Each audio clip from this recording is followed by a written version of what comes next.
สายหนุ่มรับจ้างขนยาบ้าเกือบ2ล้านเม็ดจากผู้ว่าจ้างชาวสปปลาวอ้างว่าเฮ็ดเพื่อหาเงินเลี้ยงครอบครัว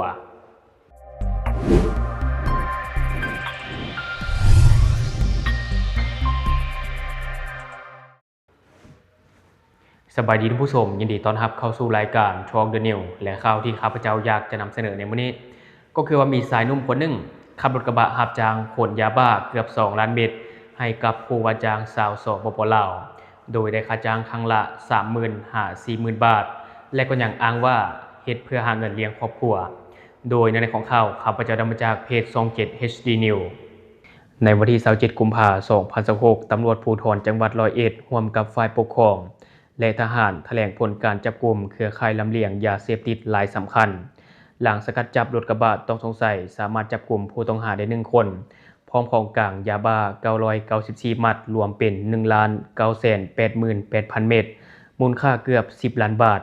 และสามารถยึดทรัพย์สินได้อีกกว่า 800,000 บาทผู้บังคับการตำรวจภูธรจังหวัดร้อยเอ็ดเปิดเผยว่าการจับกุมแม่นสืบเนื่องมาจากเมื่อตอนดึกของวันที่25กุมภาพันธ์2026ที่ผ่านมาชุดปฏิบัติการปราบปรามยาเสพติดตำรวจภูธรจังหวัดร้อยเอ็ดได้รับการประสานข้อมูลจากตำรวจสายกวดสพ.นิคมคำซอยจังหวัดมุกดาหารว่าได้ติดตามรถยนต์เครือข่ายผู้ลำเลียงยาบ้าซึ่งใช้รถกระบะสีเทาป้ายทะเบียนกรุงเทพมหานครได้ขับขี่ผ่านพื้นที่อำเภอนิคมคำซอยมุ่งหน้าไปทางอำเภอโพนทองจังหวัดร้อยเอ็ดแต่บ่สามารถติดตามจับกุมได้ทันหลังจากทราบข่าวจึงได้แบ่งกำลังออกกวดกาตามเส้นทางต่อมาได้พบเห็นรถยนต์เป้าหมายขับออกจากอำเภอเมืองร้อยเอ็ดมุ่งหน้าไปทางอำเภอเมืองสวงจึงได้ติดตามไปยังใกล้ชิดจนฮอดบริเวณบ้านหนองบอนตำบลหนองแก้วอำเภอเมืองร้อยเอ็ดจึงสามารถสกัดให้หยุดรถได้ผลการกดค้นรถพบท้าวพนมวรรณชาวจังหวัดศรีสะเกษเป็นคนขับและพบยาบ้า5กระสอบอยู่ภายในรถเจ้าหน้าที่จึงได้ควบคุมตัวส่งสพ.เมืองร้อยเอ็ดเพื่อดำเนินคดีเบื้องต้นได้แจ้งข้อหาร่วมกันจำหน่ายโดยมีไว้ครอบครองเพื่อจำหน่ายซึ่งยาเสพติดให้โทษประเภทหนึ่งโดยบ่ได้รับอนุญาตอันเป็นการกระทำเพื่อการค้าและก่อให้เกิดการแพร่กระจายในกลุ่มประชาชนจากการสอบสวนผู้ต้องหาได้ให้การรับสารภาพว่ามีหน้าที่เพียงขับรถกระบะที่พ่อค้าสาวสปป.ลาวนำมาจอดทิ้งไว้อยู่ห้างสรรพสินค้าแห่งหนึ่ง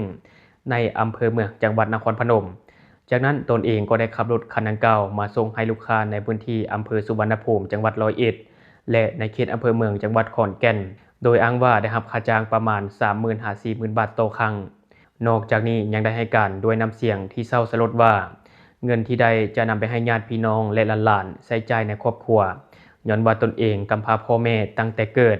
มีเพียงเอื้อยที่เลี้ยงดูมาเรียนจบเพียงชั้นม.2 ก่อนจะออกมารับจ้างเฮ็ดเวียกทั่วไปและรายได้บ่เพียงพอ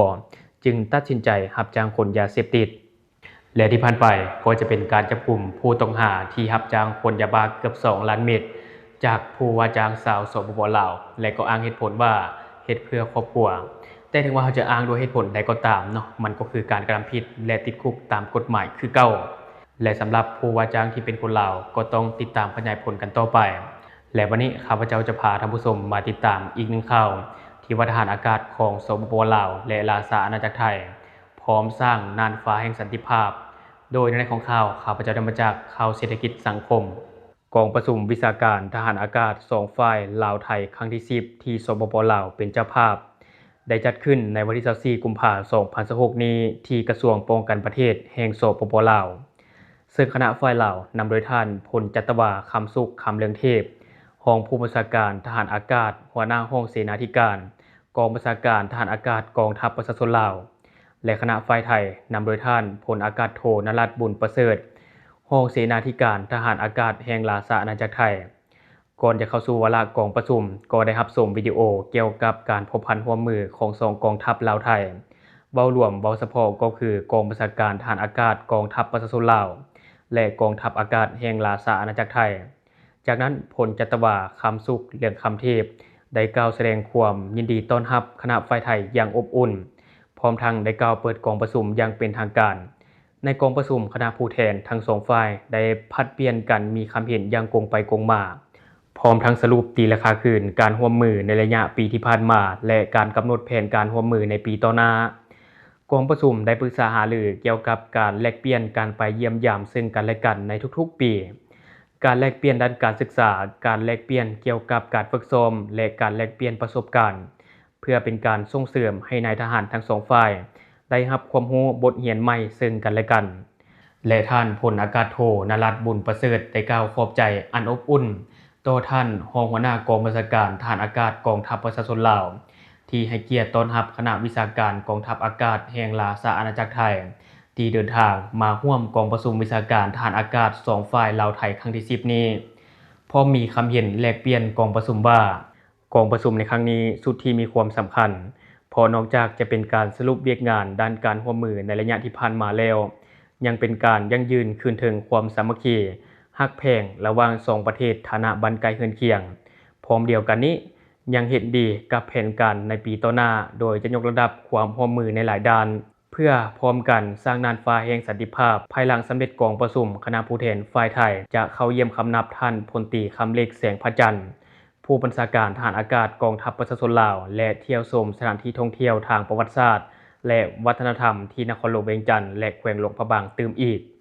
และที่ผ่านไปก็จะเป็นเนื้อในข่าวถือว่าเป็นข่าวดีของลาวและไทยเนาะที่ว่า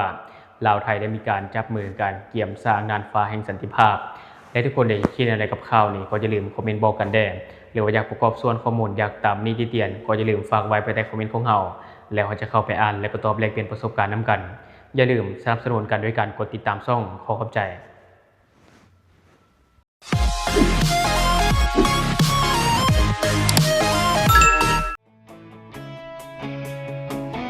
ข่าวสารที่หลากหลายวิเคราะห์ตรงประเด็นอัปเดตใหม่ทุกวันเช้าสายกลางวันเย็นก่าวติดทุกเหตุการณ์นำเสนอให้ทุกท่านได้เห็นโปรดกดติดตามไว้ช่อง Talk the News Talk the News Talk the News Talk the News Talk the News นำเสนอโดยคนลาวเจ้าข่าวจากกรุงไหนลงคลิปก่อนใครเสิร์ฟสิ่งใหม่ๆให้เสมอแหล่งข่าวเชื่อถือได้